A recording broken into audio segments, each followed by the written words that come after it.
num jantar romântico para celebrar o nosso terceiro aniversário, num restaurante com estrelas Michelin, onde as conversas eram murmúrios e o tilintar dos talheres soava a música. Uma velhinha, na mesa ao lado, deixou cair o guardanapo de linho. Um gesto banal. Inclinei-me para o apanhar, um ato de cortesia instintivo. Ao devolver-lhe, os seus dedos ossudos e manchados pela idade agarraram o meu pulso com uma força surpreendente, de uma tenacidade que desmentia a sua aparência frágil. Ela enfiou um maço de notas dobrado e um objeto pequeno e frio na minha mão e sussurrou com uma urgência aterrorizante, o seu hálito com cheiro a menta e a pânico. Ele vai destruir-te. Pega nisto e foge.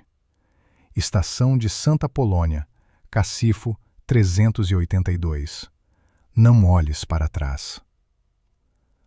Antes que eu pudesse articular uma palavra, ela levantou-se, deixando a sua refeição a meio, e saiu apressada do restaurante, uma figura curvada que se moveu com uma velocidade alarmante. O meu coração deu um solavanco violento contra as minhas costelas. Olhei para o meu marido, Marcos, que sorria para mim do outro lado da mesa, o seu sorriso perfeito e amoroso de sempre. Aquele que tinha desarmado todas as minhas defesas anos antes. Mas quando os nossos olhares se cruzaram, o sorriso dele não chegou aos olhos. Pelo contrário, neles havia um brilho frio e calculista que eu nunca tinha visto antes.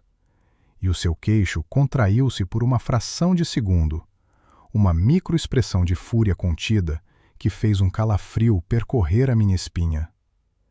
Ele tinha visto. Ele tinha visto a troca. "Algum problema, meu amor?" perguntou Marcos, a sua voz suave e aveludada, um instrumento afinado de preocupação. A senhora parecia perturbada. O que é que ela te disse? Tentei manter a compostura, enfiando discretamente o dinheiro e o objeto metálico, uma chave, na minha bolsa debaixo da mesa. As notas eram grossas e reais, um peso desconfortável na minha palma. Nada de especial, menti, a voz surpreendentemente firme. Apenas me confundiu com a neta dela. Pediu desculpa e foi-se embora. Ele estudou meu rosto por um momento, a sua expressão indecifrável. Inclinou a cabeça ligeiramente para o lado, como um predador a avaliar a sua presa. Que estranho. Ela parecia bastante certa de quem eras. O calor e a preocupação que ele normalmente mostrava tinham sido substituídos por uma avaliação fria e analítica. Foi como se ele estivesse a olhar através de mim. O sommelier aproximou-se para encher novamente as nossas taças de vinho. Marcos ergueu uma mão para o impedir. A minha mulher já bebeu o suficiente por esta noite. Traga-nos a conta, por favor. A sua autoridade era absoluta, dita com um sorriso que não alcançava os seus olhos gelados. A imagem da velha senhora, do seu rosto enrugado e dos seus olhos cheios de pânico, estava gravada na minha mente. Ele vai destruir-te. As palavras ecoavam, chocando com 3 anos de memórias felizes. A viagem de carro para casa foi um vácuo de silêncio denso. A música clássica, que normalmente nos acalmava no rádio, parecia agora uma banda sonora fúnebre. Marcos conduzia com uma precisão impecável. As suas mãos a segurar o volante na posição 10 para as 2, sem nunca relaxar. Observei-o pelo canto do olho. O homem com quem partilhava minha cama e os meus sonhos. E pela primeira vez, vi um estranho. Ele abriu o porta-luvas para tirar um rebuçado de menta, e por um instante, a luz interior revelou um segundo telemóvel, um modelo mais antigo e simples que eu nunca tinha visto. Ele apanhou-o, olhou para o ecrã escuro e voltou a guardá-lo com um movimento rápido e fluido, como se fosse um gesto habitual. Fechou o porta-luvas com um clique decisivo. Ele não disse nada. Eu não disse nada. O restaurante luxuoso, antes um símbolo do nosso sucesso, agora sentia-se como a última ceia. Quando chegamos à casa, A sensação de perigo intensificou-se. O nosso apartamento, um loft espaçoso com vistas panorâmicas sobre a cidade, normalmente o meu santuário, parecia agora uma jaula dourada cheia de sombras e cantos escuros. "Vou tomar um banho rápido", disse eu, a minha voz a tremer ligeiramente. "Preciso de relaxar." Era a desculpa mais plausível que consegui arranjar. Precisava de um momento para pensar, para olhar para o dinheiro, para a chave. Fechei a porta da casa de banho e, pela primeira vez nos nossos 3 anos juntos, tranquei-a. O clique do ferrolho soou anormalmente alto no silêncio do apartamento. As minhas mãos tremiam enquanto eu tirava o maço de notas da bolsa. Eram notas de 100 euros, uma quantia considerável. Colada a uma delas com fita cola estava uma pequena chave de metal com o número 382 gravado. Estação de Santa Apolônia, Cacifo 382. Era real. Enquanto eu estava ali, de pé no chão frio de mármore, ouvi um clique suave do outro lado. A maçaneta da porta rodou. Primeiro lentamente, depois com mais força, testando a fechadura. O meu sangue gelou. "Clara, estás bem aí dentro?" chamou ele. A sua voz ainda calma, mas com um tom subjacente que me fez prender a respiração. Ouvi um barulho. Parecia vidro a partir. "Estou bem, foi só a minha escova de cabelo que caiu", respondi, a minha voz mais aguda do que o normal, tentando soar casual. "Sou tão desastrada." O silêncio que se seguiu foi mais assustador do que qualquer grito. Senti os seus olhos a perfurarem a madeira da porta, a sua presença uma ameaça palpável. Depois, ouvi os seus passos a afastarem-se. Respirei fundo, escondendo o dinheiro e a chave dentro do forro da minha mala de viagem, que estava guardada no armário da casa de banho. Passei a noite acordada, deitada ao lado de um homem que de repente se tornara uma ameaça desconhecida. Fingi dormir, cada músculo do meu corpo tenso, a minha respiração controlada e superficial. Por volta das 3 da manhã, senti o colchão mover-se. Marcos levantou-se. Não foi à casa de banho nem à cozinha. Fiquei em silêncio absoluto. Ele ficou de pé ao lado da cama por um longo minuto, a sua silhueta recortada contra a fraca luz da cidade que entrava pela janela. Pensei que ele estava a observar-me, a certificar-se de que eu estava a dormir. Depois, ouvi os seus passos descalços e silenciosos a dirigirem-se para o escritório e o clique suave da porta a fechar-se. O som baixo do seu computador a ser ligado chegou até mim. A curiosidade e o medo lutaram dentro de mim. O que poderia ser tão importante para ele verificar às 3 da manhã, no dia do nosso aniversário? Esperei o que pareceu uma eternidade, contando os segundos, até ouvir a porta do escritório abrir-se novamente e os seus passos a regressarem. Ele deitou-se na cama com um cuidado deliberado para não me acordar. Esperei até a sua respiração se tornar profunda e regular.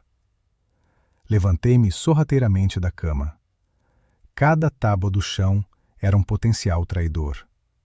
Descalça, movi-me como uma sombra pela casa escura até o escritório. A porta estava ligeiramente entreaberta. O ecrã do computador estava em modo de espera, um brilho suave no escuro. Ele não o tinha desligado. Com o coração a bater descontroladamente no peito, empurrei a porta e entrei. Toquei no rato.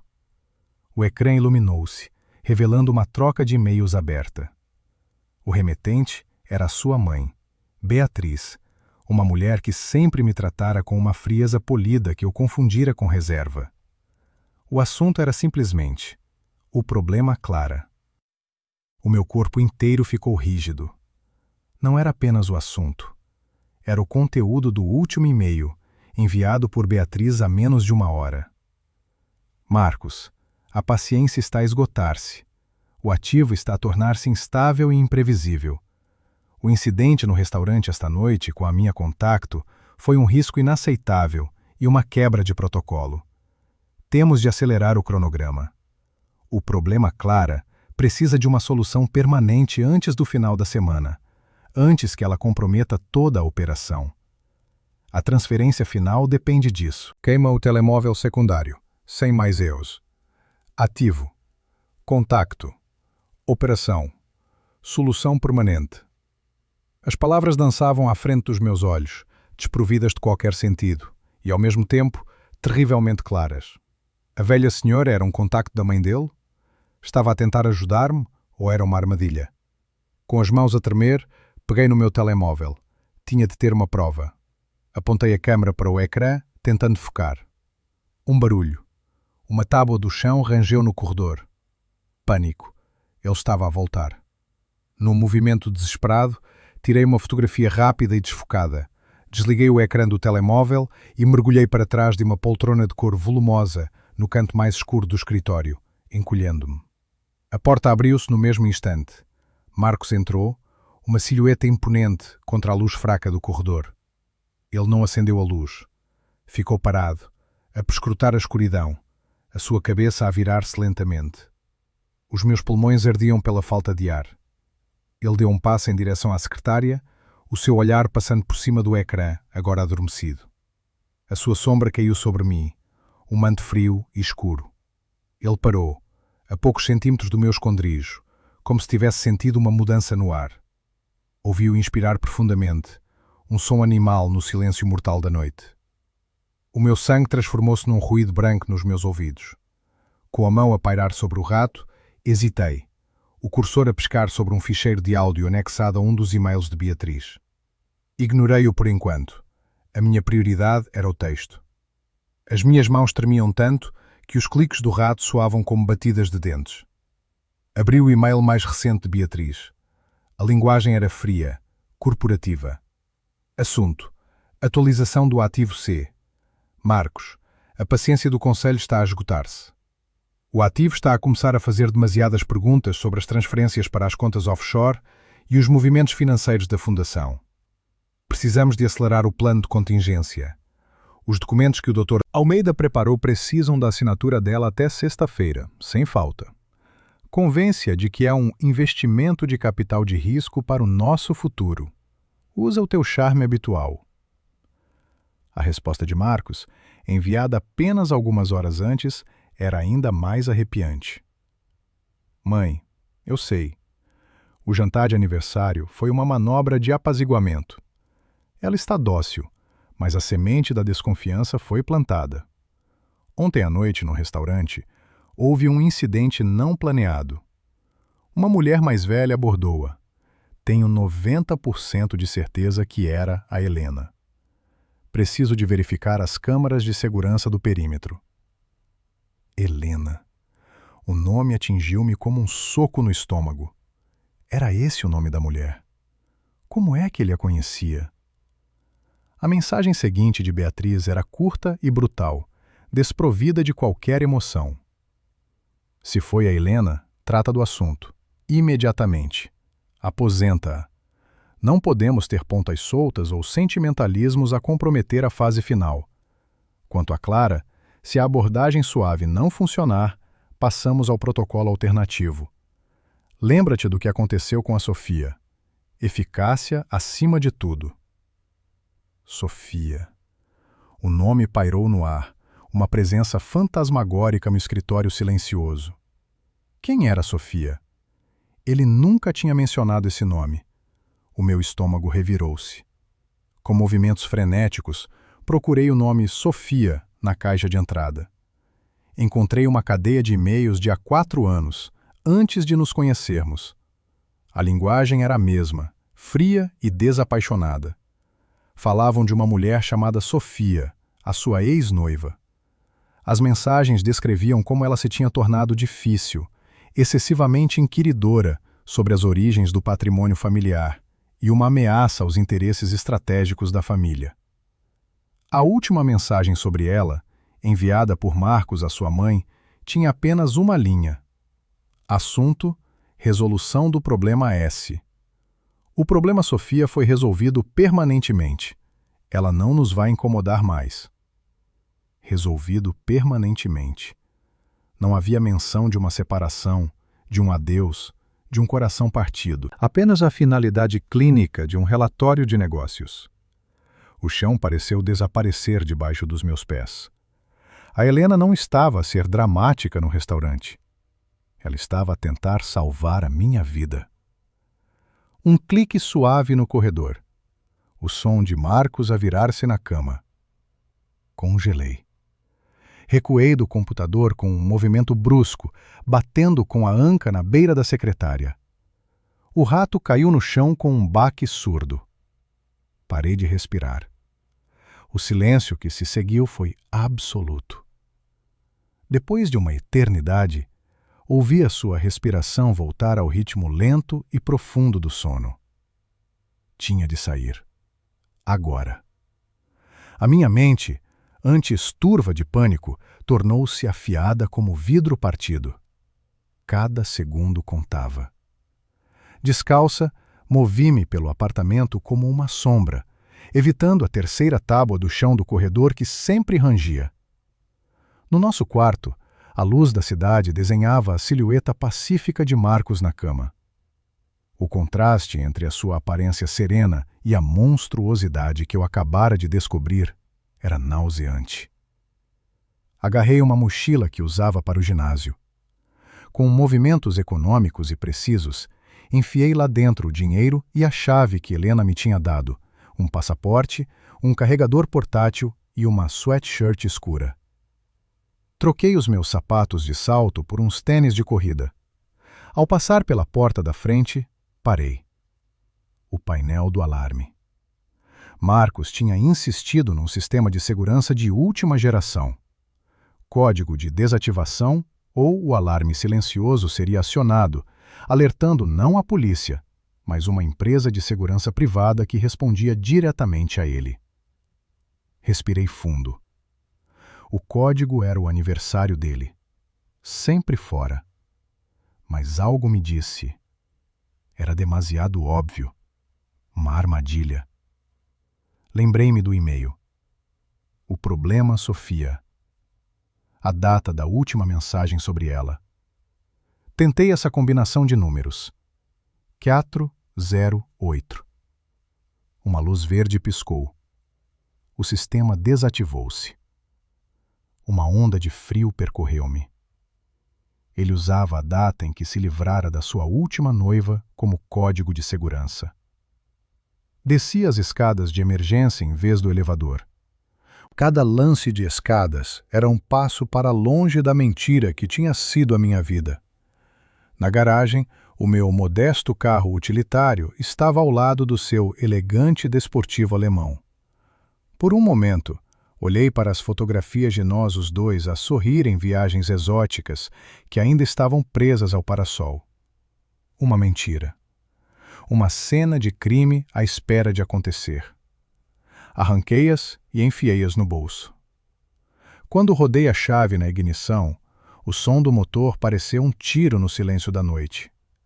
Acelerei para fora da garagem, sem olhar para trás, esperando a cada segundo ver as luzes do seu carro aparecerem no meu espelho retrovisor. As ruas da cidade estavam desertas. A adrenalina pulsava nas minhas veias, mas a minha mente estava focada. Para onde ir? Não podia ir para a casa de amigos. Todos faziam parte do seu mundo. Tinha de desaparecer. A chave no meu bolso queimava como uma brasa. Estação de Santa Apolônia, Cacifo 382. Era o único fio a que me podia agarrar. Conduzi em direção à estação, mas mantive-me atenta. A cada semáforo, os meus olhos percorriam os espelhos. Foi então que o vi. Um sedã preto, sem marcas, com vidros fumados. Estava a 2 viaturas de distância, mas quando eu mudava de faixa, ele mudava também. Quando acelerei, a distância entre nós diminuiu. Não era paranoia. Estavam a seguir-me. O meu coração batia descontroladamente. Virei bruscamente numa rua estreita, depois noutra, mergulhando no labirinto de Alfama. O sedã era demasiado grande para manobrar rapidamente nas ruas apertadas. Consegui ganhar alguma distância, o suficiente para entrar no parque de estacionamento subterrâneo da estação e desaparecer na escuridão. Abandonei o carro num canto mal iluminado, deixando as chaves na ignição. Era um bem perdido. Dentro da estação, o ambiente era de outro mundo. Eram 5 da manhã. Os primeiros passageiros e os funcionários da limpeza moviam-se como fantasmas sob as luzes fluorescentes.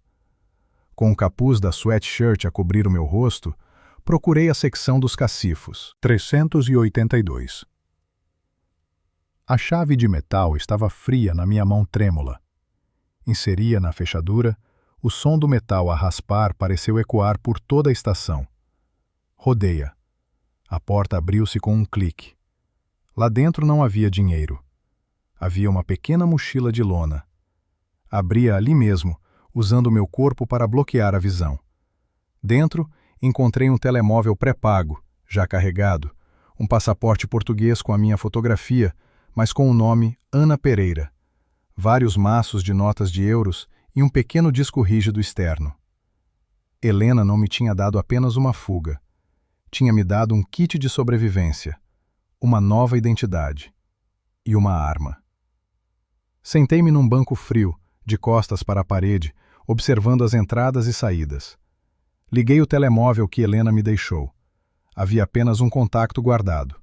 Tiago, o meu irmão. Não falávamos há mais de um ano, uma fissura deliberadamente criada por Marcos, que me convencera de que o Tiago era invejoso, uma má influência. Agora, ele era a minha única esperança. Ele vivia numa pequena casa de campo que herdara dos nossos avós, a centenas de quilômetros de distância. O único lugar que Marcos nunca tinha visitado. Disquei o número.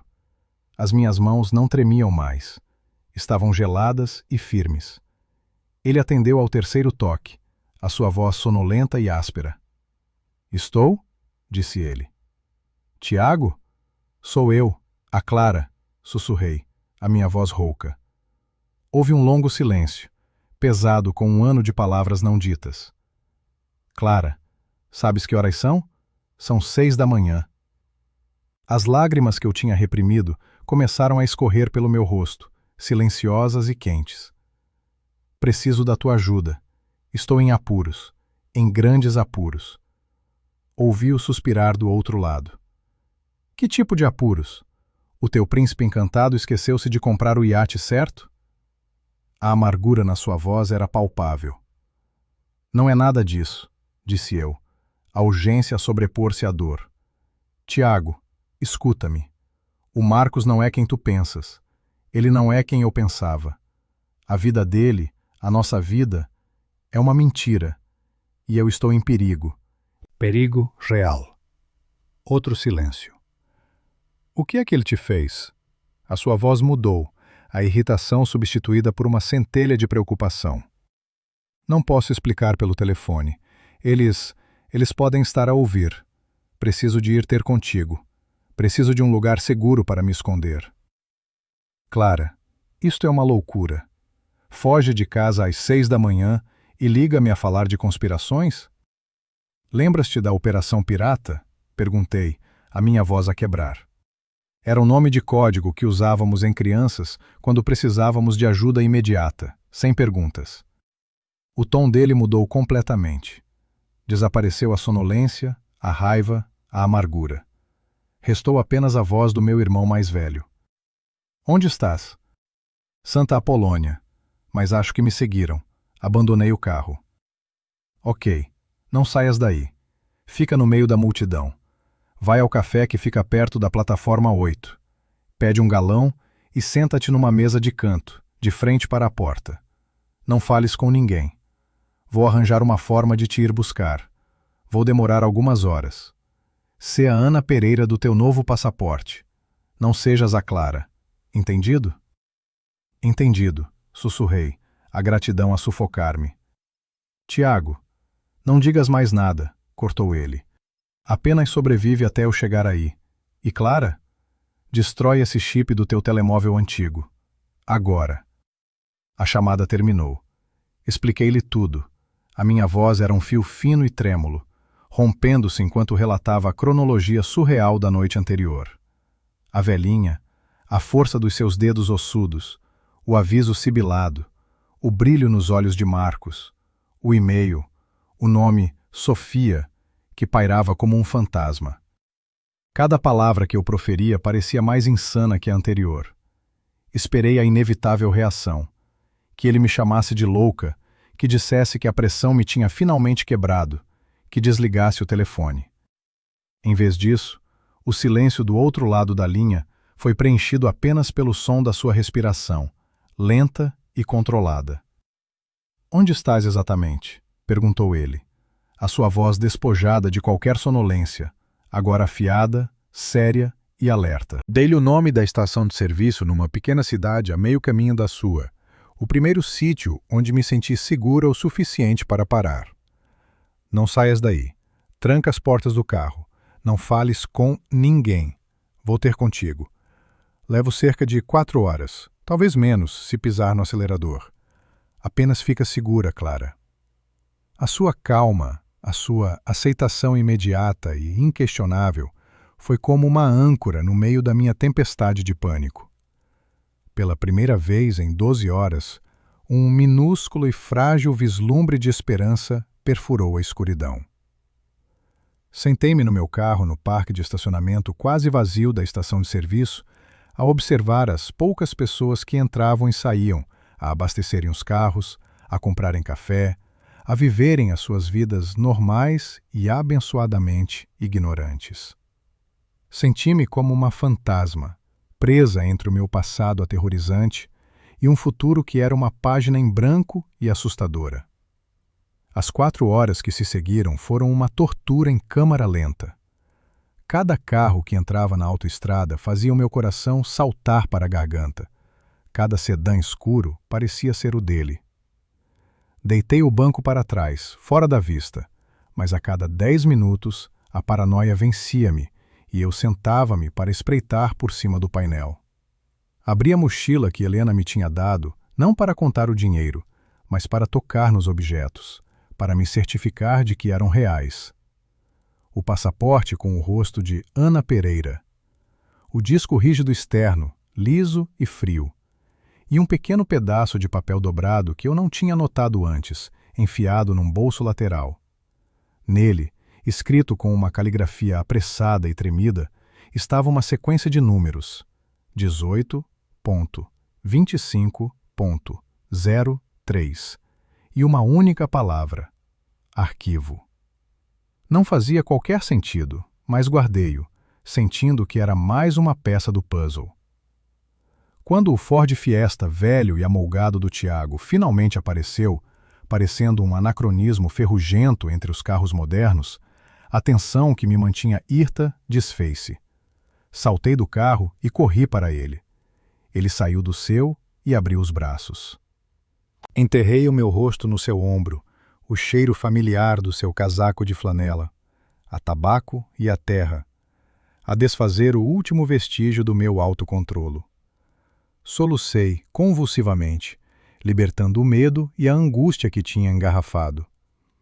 Ele abraçou-me de volta, com força.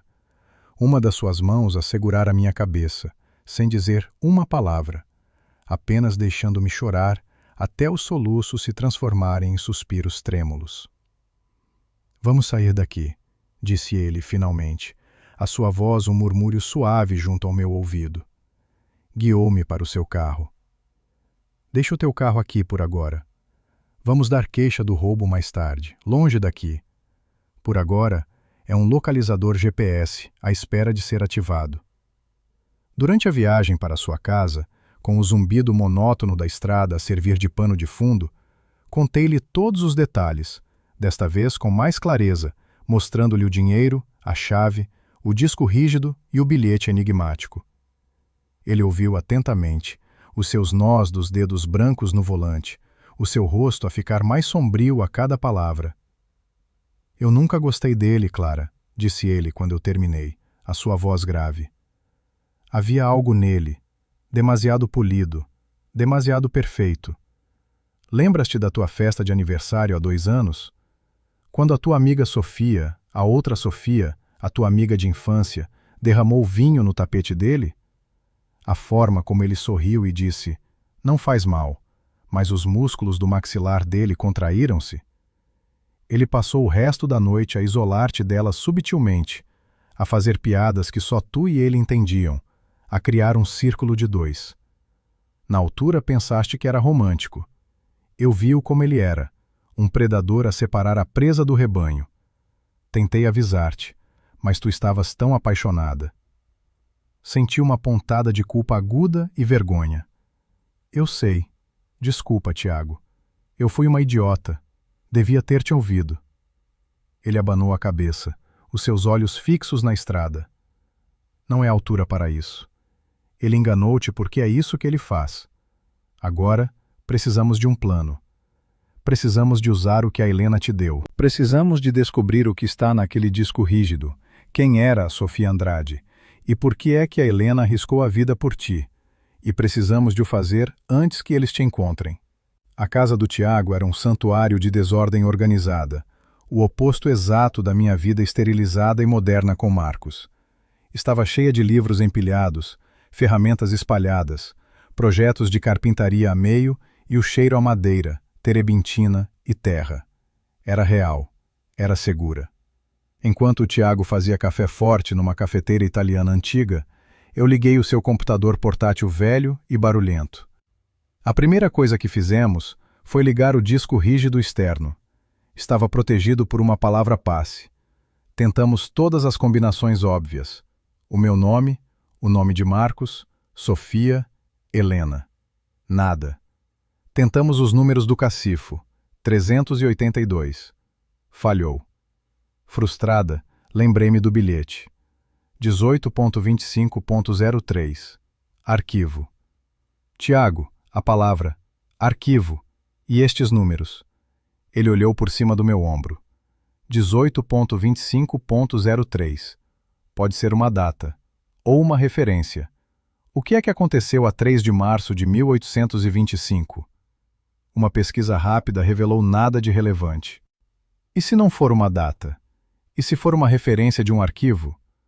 Arquivo Nacional da Torre do Tombo? Ele sugeriu. Era um tiro no escuro, mas não tínhamos mais nada. O acesso online era limitado. Era uma pista para mais tarde. Deixamos o disco de lado e voltamos a focar-nos na Sofia Andrade. Usando uma rede VPN que o Tiago, para minha surpresa, tinha instalada, pesquisamos o nome. Os resultados eram os mesmos. Perfis em redes sociais inativos há mais de 4 anos. A sua última publicação era uma fotografia dela e de Marcos num veleiro, ambos com um bronzeado perfeito e sorrisos de revista, com a legenda: "Ansiosa pelo nosso futuro juntos". Depois, o abismo digital. Silêncio absoluto. Nenhum anúncio de separação, nenhuma atividade online. Nada. Era como se ela tivesse simplesmente desaparecido da face da Terra. Mas o Tiago era mais metódico. Não procures por ela, procura por menções a ela. Ele começou a usar operadores de pesquisa avançada, cruzando o nome dela com o de Marcos, o da mãe dele e o nome da empresa da família, Prometheus Capital. Minutos depois, encontrou algo. Um pequeno artigo num blog financeiro obscuro, datado de há 4 anos. O artigo falava sobre a aquisição agressiva de uma startup de tecnologia pela Prometheus. Numa frase, mencionava que a aquisição tinha sido controversa, com alegações de coação e roubo de propriedade intelectual levantadas pela cofundadora da startup, Sofia Andrade, que retirou as acusações abruptamente antes de desaparecer da vida pública. A frase, resolvido permanentemente, ecoou na minha cabeça, agora com um significado muito mais sinistro e concreto.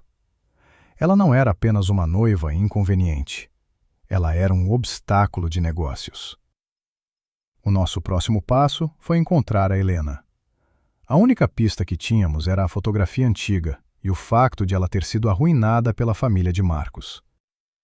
A mãe do Marcos, a Beatriz, ela é vaidosa, disse Tiago, a sua mente a trabalhar rapidamente. Ela não estaria apenas em listas de membros. Ela estaria nos conselhos, nos comitês de organização de eventos. O nome dela estaria nos programas das galas. Ele abriu um site que arquivava websites antigos e começou a procurar as páginas de caridade e eventos sociais de há 8 a 10 anos. Passamos horas a vasculhar programas digitalizados e galerias de fotos de baixa resolução. Finalmente, encontramos uma gala de caridade de há 8 anos. Na lista do comitê de organização, Beatriz Almeida. E, algumas linhas abaixo, Helena Monteiro, Monteiro Têxteis. A empresa que os tinha levado à falência. Tiago pesquisou Monteiro Têxteis e Prometheus Capital. Encontrou uma série de artigos de jornais da época. A Prometheus tinha orquestrado uma aquisição hostil, explorando uma vulnerabilidade no mercado de ações e dívidas da empresa. Era legal, mas brutal. O marido de Helena, CEO da empresa familiar, tinha sido publicamente humilhado. 2 semanas depois da conclusão da aquisição, ele foi encontrado morto no seu escritório. Oficialmente, um ataque cardíaco. Os artigos mencionavam rumores de suicídio, mas nunca foram provados. A Helena não era apenas uma conhecida, ela era uma vítima direta da crueldade corporativa que financiava o meu estilo de vida. A família de Marcos tinha destruído a vida dela. Ela tinha me visto no restaurante, um troféu no braço do homem, cuja família lhe tinha tirado tudo, e tinha arriscado o que lhe restava para me avisar. Precisávamos de a encontrar. O seu último endereço conhecido, que encontramos num registro público online, era um pequeno apartamento numa zona modesta da cidade, um universo de distância da sua antiga mansão. Havia uma hipótese de ela ainda viver lá.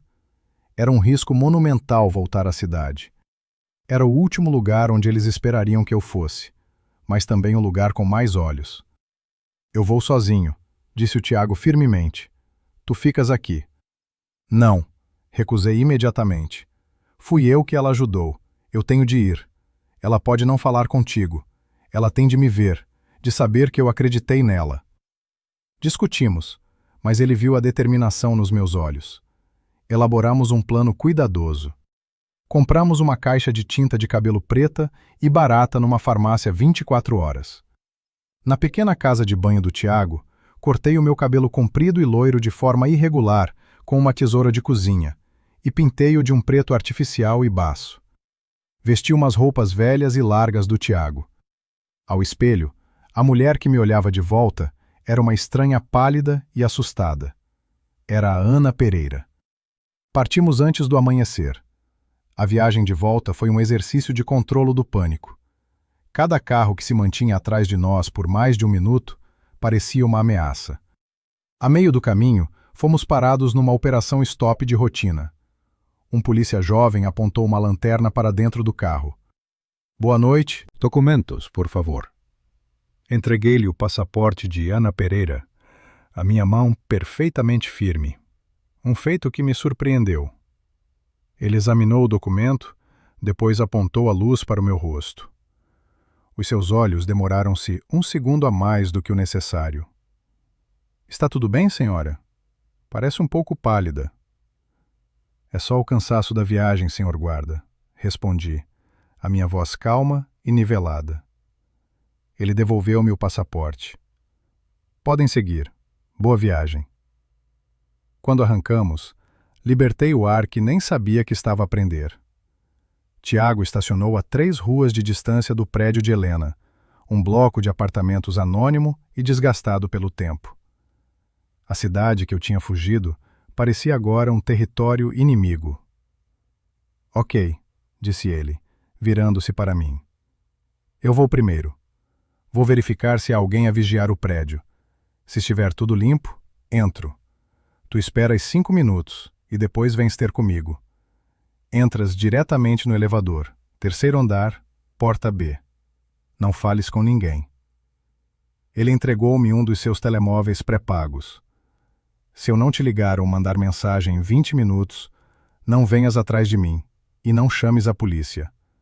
Eles podem estar a trabalhar para ele. Sai da cidade. Vai para o local que combinamos. Entendido? Acenei com a cabeça, a minha boca demasiado seca para falar. Ele saiu do carro e desapareceu na esquina, deixando-me sozinha com o som do meu próprio coração a bater nos meus ouvidos.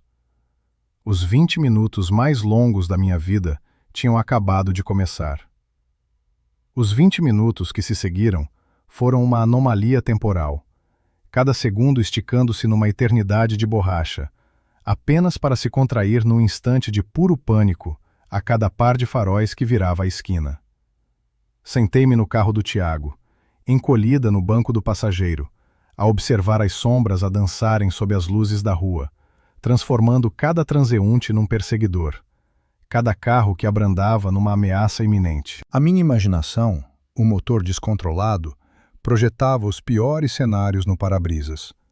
O Tiago capturado, uma armadilha à espera no apartamento de Helena, a cara do Marcos a emergir da escuridão. Um carro da polícia passou lentamente, a sua luz azul a varrer o interior do nosso veículo, fazendo-me encolher instintivamente, o coração a martelar contra o meu externo. Finalmente, vi a figura do Tiago a dobrar a esquina, a andar a passo rápido, não a correr, mas com uma urgência contida que me arrepiou. O seu rosto, iluminado pelas luzes da rua, estava pálido, uma máscara de granito. "Ela não está lá", disse ele, a sua voz baixa e controlada ao entrar no carro e fechar a porta com um clique suave e definitivo. O som pareceu selar-nos numa bolha de desespero. O prédio está limpo, sem vigilância óbvia. Mas a Helena, ela morreu há 3 semanas. O ar nos meus pulmões transformou-se em gelo. "Morreu como?", sussurrei, embora já soubesse a resposta. O vizinho do lado, um senhor idoso que regava as plantas no corredor, disse que foi um acidente doméstico. Escorregou e caiu das escadas. Partiu o pescoço. Ninguém achou estranho. Era uma senhora de idade. Mas ele disse que ela era ágil como um gato, que subia aquelas escadas todos os dias há anos e que nunca tinha falhado um degrau. Não fora uma coincidência, fora uma execução. O incidente no restaurante. Eles tinham-na visto, tinham-na identificado como a fonte da minha fuga. E tinham-na silenciado. A culpa caiu sobre mim como uma laje de betão, uma dor física e sufocante. A mulher que arriscou tudo para me salvar estava morta por minha causa. Mas, continuou o Tiago, interrompendo a minha espiral de autorrecriminação, tirando um envelope velho e amarelado do bolso do casaco. O vizinho, o Sr. Afonso, disse que a Helena lhe tinha feito um pedido estranho umas semanas antes. Deu-lhe este envelope e disse-lhe que, se alguma vez uma jovem mulher, pálida e com ar assustado, que se apresentasse como Clara, perguntasse por ela, ele devia entregar-lhe isto e não fazer perguntas. Ele estava com medo. Mas a Helena tinha sido boa para a mulher dele quando ela estava doente. Era uma dívida de honra. As minhas mãos tremiam tanto que mal conseguia segurar o envelope. O meu nome estava escrito na frente, com uma caligrafia trêmula, mas decidida. Rasguei o selo. Lá dentro, não havia uma carta longa, apenas uma única chave de cofre, mais pesada e ornamentada do que a do cacifo, e um pequeno bilhete dobrado. A mensagem era curta, as palavras gravadas no papel. "Se estás a ler isto, é porque eu falhei e eles me encontraram. Não deixes que a minha morte seja em vão. A chave é para um cofre de segurança no Banco Central, na Baixa. O número é 34B. Tudo o que precisas para os expor, todas as provas que a Sofia recolheu, estão lá dentro. A Sofia merecia justiça. Não deixes que te façam o mesmo que lhe fizeram a ela e ao meu marido. Tem cuidado, Clara. Eles não têm alma." A chave parecia pesar 1 tonelada na minha mão. Era o testamento de uma mulher morta, um fardo e uma arma. O banco, no coração da cidade. Seria como entrar na jaula do leão de livre vontade. Olhei para o Tiago, o meu rosto um livro aberto de terror e indecisão. Não temos escolha, pois não? Perguntei, a minha voz um fio. Ele abanou a cabeça, os seus olhos escuros e sérios. Não. Agora, isto é por ti, pela Sofia e pela Helena. Vamos fazê-los pagar. O plano não podia ter falhas. Ir ao banco em plena luz do dia, como Clara, era um suicídio. O Marcos teria a minha cara espalhada por toda a sua rede de segurança privada. A Beatriz, com os seus tentáculos a chegarem a todo lado, saberia antes mesmo de eu entrar pela porta. Precisávamos de criar uma nova pessoa. Passamos a noite a conduzir para uma cidade a 1 hora de distância, para um centro comercial anônimo. Numa loja de artigos usados, compramos roupas que a Clara nunca usaria. Calças de ganga gastas, uma camisola de lã sem forma, um casaco prático e sem estilo. Numa farmácia, compramos óculos de leitura de armação grossa e uma peruca de cabelo curto, castanho e sem brilho. De volta à segurança da casa do Tiago, a transformação começou. Ao espelho da casa de banho, ele cortou o meu cabelo verdadeiro, curto e irregular, para que não ficasse visível sob a peruca. O reflexo que me olhava de volta era o de uma estranha. Uma mulher mais dura, mais gasta pela vida, invisível. Ela era a máscara perfeita. Os 2 dias seguintes foram um borrão de planeamento obsessivo. O Tiago revelou ter um conhecimento surpreendente de tecnologia. Ele acedeu a plantas online do Banco Central, identificando a localização das câmaras de segurança, as rotas dos guardas e os protocolos de entrada para a área dos cofres.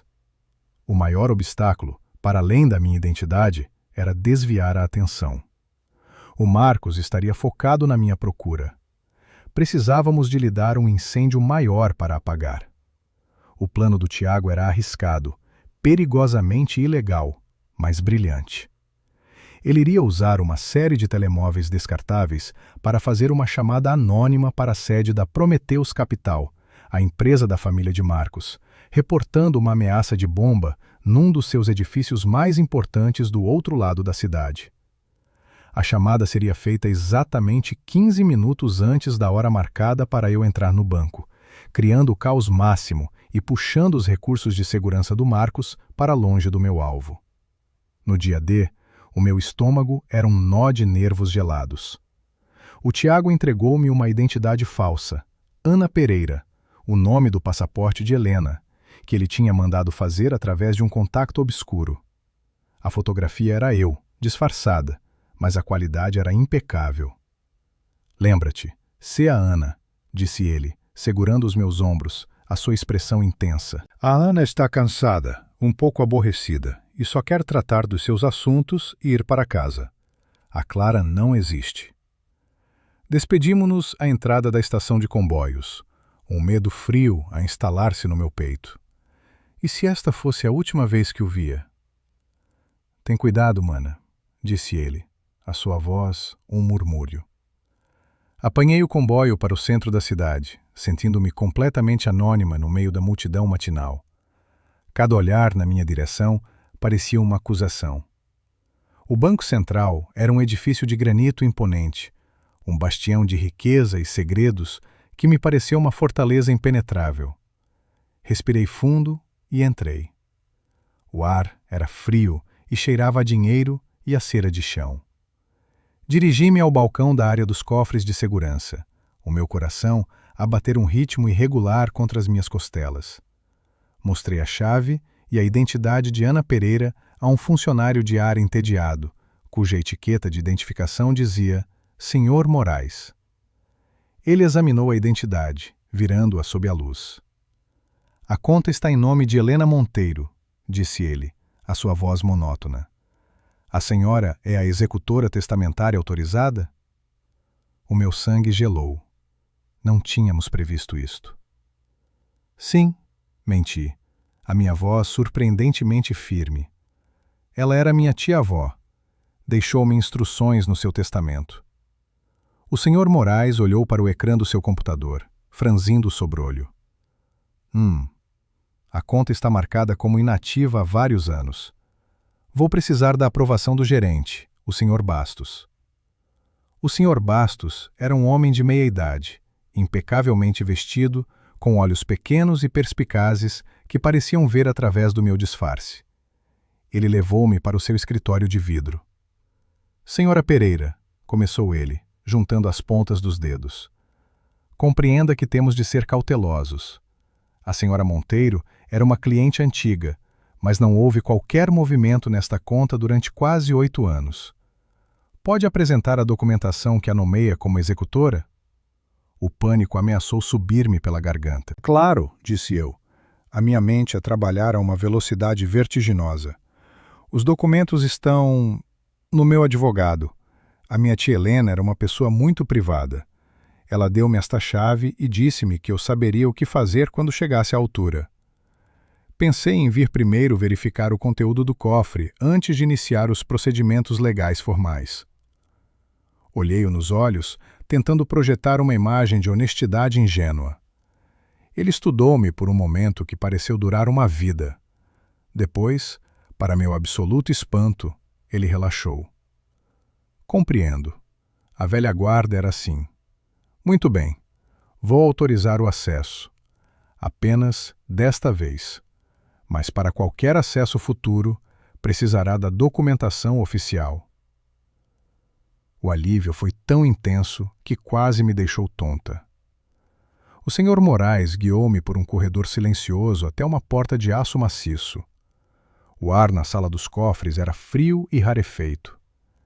Ele usou a sua chave mestra, eu usei a da Helena. A pequena porta de metal do cofre 34B abriu-se com um clique satisfatório. Ele retirou uma caixa de metal pesada, colocou-a numa mesa numa cabine de visualização privada e fechou a porta, deixando-me sozinha. As minhas mãos suavam enquanto levantava a tampa da caixa. O conteúdo fez-me prender a respiração. Não havia joias nem dinheiro. Havia maços de documentos meticulosamente organizados, um diário de capa de couro preto e um pequeno gravador de voz digital. Peguei no diário primeiro. Era da Sofia. A sua caligrafia elegante e fluida enchia as páginas. Começou como um conto de fadas, descrevendo seu amor avassalador pelo Marcos. Mas, gradualmente, o tom mudou. As entradas tornaram-se mais curtas, mais tensas.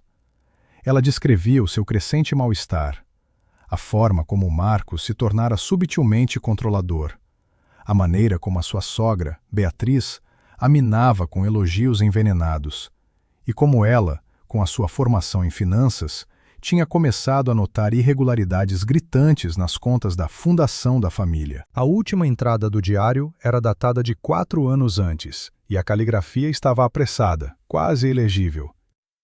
Descobri a verdade. Não são apenas negócios fraudulentos, são vidas arruinadas.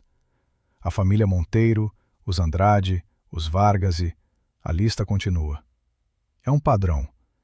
Eles escolhem famílias ricas, mas com uma vulnerabilidade, uma dívida, uma doença, uma disputa interna. Depois, o Marcos entra. Ele seduz, encanta, torna-se indispensável. O casamento é a arma final. Ele ia fazer-me assinar uma procuração que lhe daria controlo total sobre a herança da minha família antes do nosso casamento. Uma formalidade para o planeamento fiscal, disse ele. Eu recusei. Ele mostrou a sua verdadeira face. Trancou-me no quarto. Disse que eu não sairia até entrar na linha. Estou com tanto medo. A Helena, que era a governanta da família Monteiro antes de eles perderem tudo, trabalha agora como empregada de limpeza no nosso prédio. Ela reconheceu o padrão. Conseguiu passar-me este gravador. Vou tentar gravar a minha próxima conversa com ele. Se algo me acontecer, a verdade está aqui. Diz à minha família que eu os amo. Com o coração a bater descontroladamente, peguei no gravador de voz. As minhas mãos tremiam tanto que precisei de 2 tentativas para carregar no botão de play. A voz da Sofia encheu a pequena cabine, primeiro trêmula, depois a ganhar força, cheia de uma raiva justa. Eu sei o que vocês fizeram à família da Helena. Eu sei que o vosso império foi construído sobre a desgraça de outros, sobre cadáveres. O som era abafado, mas as palavras eram claras. A voz calma e venenosa de Marcos respondeu, desprovida de qualquer calor. Minha querida e tola Sofia, tu és demasiado curiosa para o teu próprio bem. Devias ter assinado os papéis e desfrutado da vida de luxo que terias tido. Mas escolheste o caminho difícil. Houve um som de outra pessoa a entrar na sala, o clique de saltos altos em mármore. A voz de Beatriz, fria como uma lâmina de barbear. Acaba com isto, Marcos. Ela tornou-se um risco. Já te esqueceste do protocolo? Sem pontas soltas. A família vem em primeiro lugar, sempre. O som de uma luta. Uma cadeira a cair. O grito agudo e abafado da Sofia. Um som que se cravou na minha alma. Um baque surdo. E depois, silêncio. Um silêncio longo e pesado. A gravação continuou por mais 1 minuto, captando apenas o som de 2 pessoas a respirarem, antes de terminar abruptamente. Eu estava a tremer incontrolavelmente, as lágrimas a escorrerem silenciosamente pelo meu rosto. O diário, os documentos que detalhavam as transferências financeiras fraudulentas e aquela gravação. Não era apenas prova de fraude. Era a prova de um assassinato a sangue frio. Empacotei tudo numa bolsa que tinha trazido, a minha mente a girar. Tinha de sair dali. Ao sair da área dos cofres, a caminho da saída principal, o meu olhar cruzou com um homem que entrava no banco.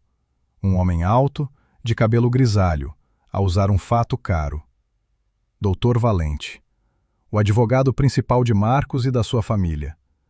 Ele não me reconheceu. O seu olhar passou por mim sem interesse. Mas o meu coração parou. O que é que ele estava a fazer ali? Será que eles sabiam? A coincidência era demasiado grande. O pânico apoderou-se de mim. A saída principal parecia agora a boca de uma armadilha. Virei-me bruscamente, mergulhando por um corredor lateral que indicava acesso de funcionários. O alarme a soar na minha cabeça. Tinha de encontrar outra saída. Agora. Juntei tudo de volta na caixa de metal. O som do fecho a ecoar na cabine silenciosa, como o carregar de uma arma. O meu cérebro, agora purgado do pânico e a funcionar com uma clareza gelada, processava as variáveis. Tinha a verdade na ponta dos dedos, uma verdade tão pesada que a caixa parecia pesar 50 quilos. O plano era simples: sair, encontrar o Tiago e levar isto não à polícia local, que a fortuna dos Almeida poderia transformar em marionetes, mas a uma autoridade federal, intocável. A realidade, no entanto, raramente se curva a planos simples. Ao sair da área dos cofres, no momento em que os meus pés tocaram o mármore polido do átrio principal, o meu telemóvel pré-pago vibrou no bolso. Uma única vibração, o sinal que tínhamos combinado para o Tiago. Atendi, mantendo a voz baixa. Consegui, sussurrei. A voz do Tiago, do outro lado da linha, não era de alívio, mas de pânico puro e contido. Clara, sai daí agora. A distração falhou. Foi uma armadilha. Eles sabiam da ameaça de bomba antes de eu ligar. Acho que me seguiram desde que saí de casa. Tenho um sedã preto colado à minha traseira. Eles estão a usar o meu telemóvel para te triangular. Vai para o ponto de encontro B. Não voltes para minha casa, estás a ouvir? É uma ratoeira. Repito, não voltes para lá. E, Clara, destrói esse telemóvel. Agora. A chamada foi interrompida por um som agudo de estática e depois silêncio. O átrio do banco, antes um refúgio anônimo, transformou-se instantaneamente numa arena. Cada cliente, cada guarda de segurança era uma ameaça potencial. A minha máscara de Ana Pereira desfez-se. Perto da entrada principal, viu. O Dr. Valente, o advogado da família, agora ao telemóvel, a sua expressão severa, os seus olhos a varrerem a multidão. Não me estava a procurar a mim, a mulher da peruca, mas estava a procurar uma anomalia, um sinal de perturbação. O meu caminho estava bloqueado. Sem hesitar, virei-me e mergulhei num corredor lateral marcado como acesso de funcionários, ignorando a placa de proibida a entrada. O corredor era estreito e mal iluminado. Atrás de mim, ouvi um grito abafado de um funcionário. Não podia parar. Empurrei um carrinho de limpeza, fazendo com que baldes e esfregonas se espalhassem pelo chão com um estrondo, criando uma barreira momentânea. No final do corredor, uma porta de metal com uma barra de pânico. Empurrei-a com todo o meu peso e saí para o ar úmido de um beco sujo. À minha frente, um segurança fumava um cigarro, de costas para mim, a olhar para o telemóvel. Prendi a respiração, recuando para as sombras. Ele riu-se de algo no ecrã e virou-se, os seus olhos passando por cima de mim, sem registrar a minha presença. Assim que ele se virou novamente, corri. Tirei o telemóvel pré-pago do bolso, atirei-o ao chão e esmaguei-o com o calcanhar, até o ecrã se estilhaçar e o chip saltar. Corri para o fim do beco e misturei-me na torrente de pessoas na rua principal, o meu coração a bater um ritmo selvagem contra as minhas costelas. Não podia apanhar um táxi, era demasiado rastreável. Vi um autocarro turístico de 2 andares parado no semáforo, as suas portas abertas para um grupo de turistas barulhentos. Sem pensar 2 vezes, subi os degraus e enfiei-me no meio deles, subindo para o andar de cima. Do meu puleiro, com o vento a chicotear o meu rosto, observei a cidade a passar. E então, vi-o. O mesmo sedã preto sem marcas que me tinha seguido na noite da minha fuga. Estava a mover-se lentamente ao longo do passeio, um dos homens lá dentro a perscrutar as caras da multidão.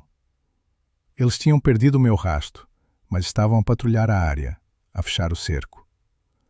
Saí do autocarro 4 paragens depois, no meio de um mercado movimentado. O cheiro a peixe e a especiarias enchia o ar. Usei a multidão como escudo, zigue-zagueando entre as bancas. Perto da saída do mercado, vi a minha oportunidade. Uma scooter de entregas de pizza, com as chaves na ignição, o motor a trabalhar, enquanto o estafeta discutia com o dono de um restaurante. Num movimento fluido, saltei para a scooter, agarrei a caixa de metal entre os joelhos e acelerei para o labirinto de ruas estreitas da cidade velha. O sedã não conseguiria seguir ali. Conduzi como uma louca, a adrenalina a abafar o som da buzina da scooter, até chegar aos arredores industriais da cidade. Abandonei a scooter perto de um viaduto e corri o resto do caminho a pé. A estação de comboios abandonada era um esqueleto de tijolo e aço, uma catedral em ruínas da era industrial, silhueta recortada contra o céu cor de laranja do pôr do sol. O ar cheirava a ferrugem e a decadência. Cada passo meu fazia eco no silêncio opressivo, o som do vidro partido a estalar debaixo dos meus pés. «Tiago!» chamei, a minha voz absorvida pelo espaço cavernoso. O único som era o gotejar rítmico da água de um buraco no telhado. Avancei mais para o interior, para a plataforma principal, onde as sombras eram mais longas e escuras. E então, vi-o. O meu estômago contraiu-se numa bola de gelo. O Tiago estava amarrado a uma das colunas de ferro maciço que sustentavam o que restava do telhado. Um corte feio sangrava por cima do seu olho esquerdo, e um hematoma roxo escuro coloria a sua bochecha.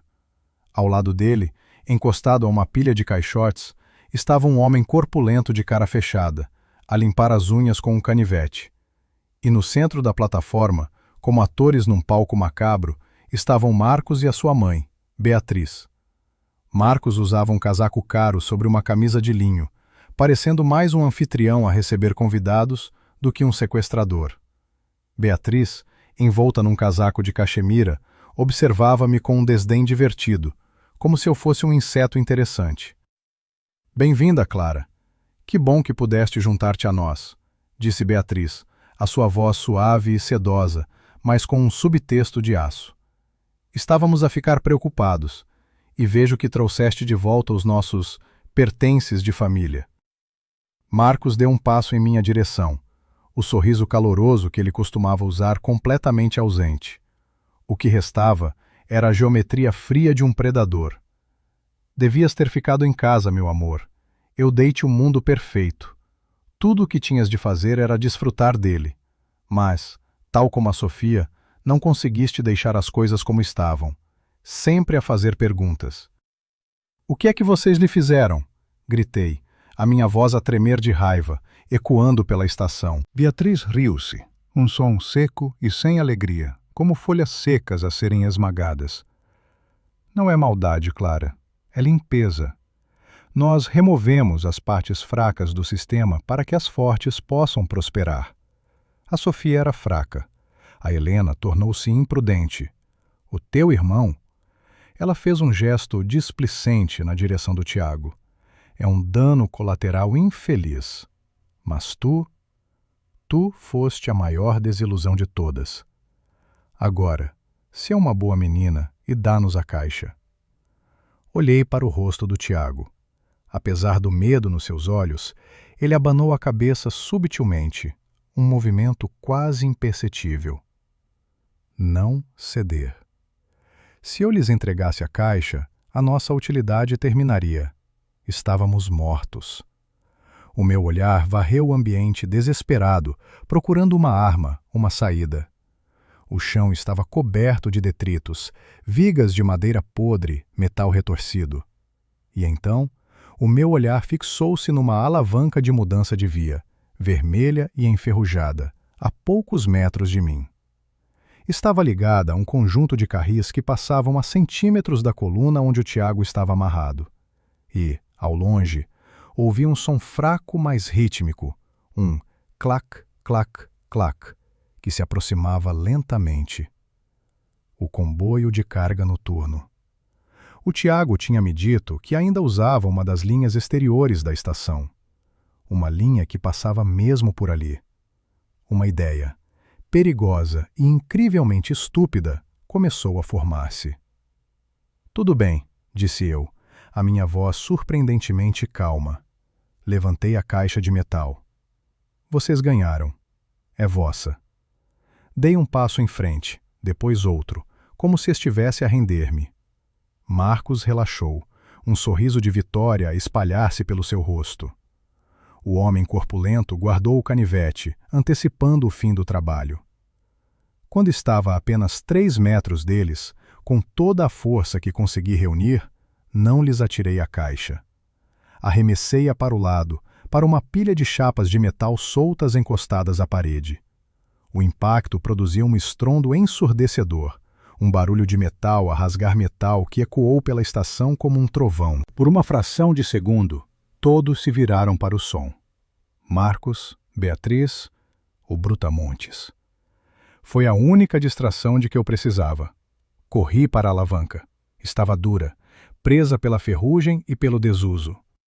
Agarrei-a com as 2 mãos, sentindo a pele das minhas palmas a rasgar-se, e puxei com a força do desespero. Com um gemido agonizante de metal a ranger, os carris moveram-se, deslocando-se uns 30 centímetros para a esquerda. Nesse exato momento, o som do comboio tornou-se um rugido. As suas luzes perfuraram a escuridão da entrada da estação, e a sua buzina soou, um grito primal que abalou os alicerces do edifício. Marcos virou-se para mim, a sua expressão de choque a transformar-se em fúria pura. "Não!" gritou ele, correndo na minha direção. Mas era tarde demais. O comboio de carga entrou na estação como uma besta de aço, não na linha principal, mas na linha que eu tinha acabado de mudar. Não era uma linha morta. Era uma linha de manutenção que passava ainda mais perto da plataforma. A sua passagem foi um evento cataclísmico. O chão tremeu violentamente. A proximidade e a velocidade do comboio criaram um vácuo que sugou o pó e os detritos, transformando o ar num vórtice. O comboio passou entre mim e o Marcos, uma parede sólida de metal em movimento que bloqueou o seu caminho. O barulho era tão intenso que parecia que o mundo estava a acabar. Aproveitei esses segundos de caos. Corri para o meu irmão. Tirei um caco de vidro afiado do chão e comecei a serrar as cordas. As fibras desfizeram-se sob a pressão frenética. Consegui libertar uma das mãos do Tiago no momento em que o último vagão do comboio passou. Marcos estava lá, do outro lado, o seu rosto uma máscara de ódio.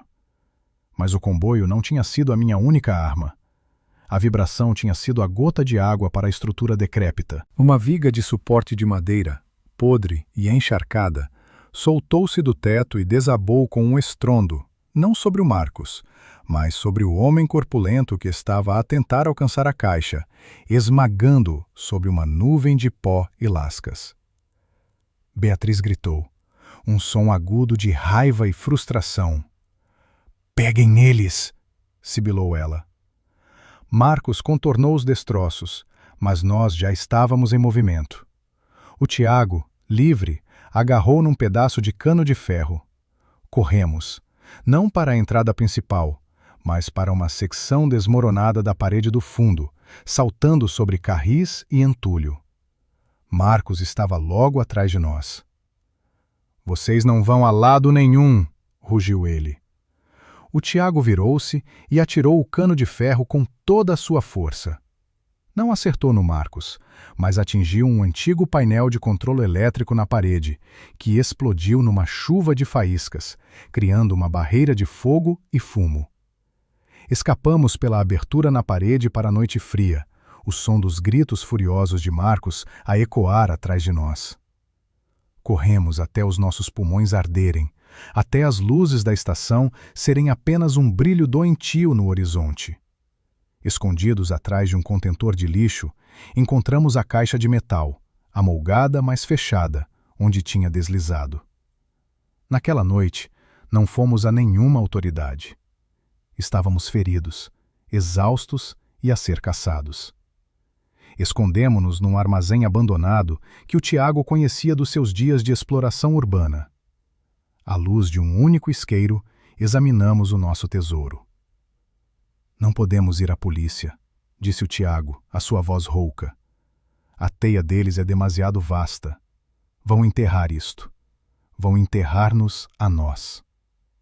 Ele fez uma pausa, os seus olhos encontrando os meus na escuridão. "Mas conheço alguém. A Inês, uma velha amiga da universidade. Ela é jornalista de investigação, do tipo que derruba governos. Não podemos ir à justiça. Por isso, vamos à imprensa. Vamos queimar o império deles em praça pública antes que eles nos possam silenciar." No dia seguinte, encontramo-nos com a Inês num café discreto. Ela era uma mulher pequena e enérgica, com olhos que não perdiam nada.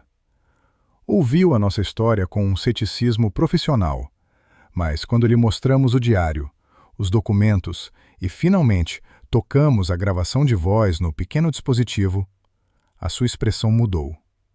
O ceticismo deu lugar a uma fúria fria e concentrada. "Meu Deus", sussurrou ela. "Isto é maior do que qualquer coisa que eu já vi." 24 horas depois, a história explodiu online. A Inês não a publicou apenas. Ela orquestrou uma detonação mediática, alimentando a informação a uma rede de blogs, jornais internacionais e estações de televisão em simultâneo. A gravação da morte da Sofia tornou-se viral. Os nomes das famílias que tinham sido destruídas vieram a público. A Prometheus Capital implodiu. Com a opinião pública a clamar por sangue e as provas inegáveis agora nas mãos de um procurador federal com quem a Inês tinha um contato de confiança, Marcos e Beatriz foram presos, enquanto tentavam fugir do país no seu jato privado. As suas caras, chocadas e arrogantes, estavam em todos os ecrãs. Meses mais tarde, o julgamento tinha terminado. Prisão perpétua, sem possibilidade de liberdade condicional. Eu estava sentada com o Tiago na varanda da sua pequena casa de campo, agora a minha casa. O cheiro à madeira e à terra tinha substituído o cheiro a desinfetante e a mentiras. Olhei para as minhas mãos. Já não tremiam. Peguei na mão do Tiago. "Obrigada", disse eu, a minha voz firme. Por acreditares em mim, quando nem eu acreditava em mim mesma. Ele sorriu. O corte por cima do olho, agora uma pequena cicatriz. Sempre, Clara. Sempre. O sussurro daquela velhinha num restaurante não tinha sido o fim do meu mundo. Tinha sido a bigorna sobre a qual um novo mundo foi forjado. Um mundo real, imperfeito e, pela primeira vez, verdadeiramente meu. Eu olhei para o horizonte, não com medo do que estava para vir, mas com uma calma feroz, pronta para o construir.